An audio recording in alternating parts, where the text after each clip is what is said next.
If you're a woman and you are a young woman and you're going to get pregnant or you get pregnant, the very first thing your OBGYN is going to tell you to do is take high doses of folic acid.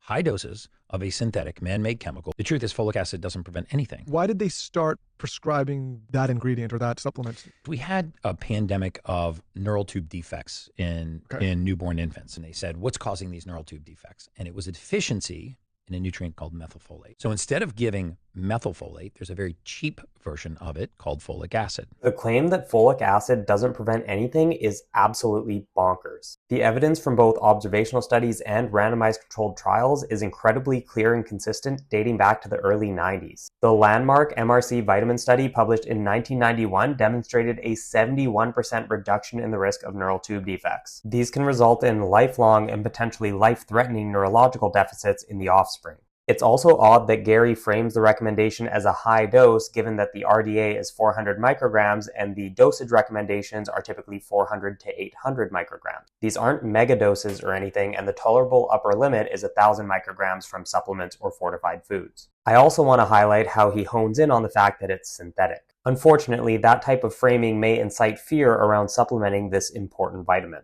But here's why folic acid is recommended instead of natural folate. It's more stable and bioavailable than folate and has similar bioavailability to methylfolate. It's also been consistently shown to raise folate levels, and the majority of the research on neural tube defect prevention has used folic acid. And finally, it's also cheaper. I'm not sure why that's a bad thing. So for these reasons and more, folic acid supplementation is strongly recommended for anyone who is or may become pregnant.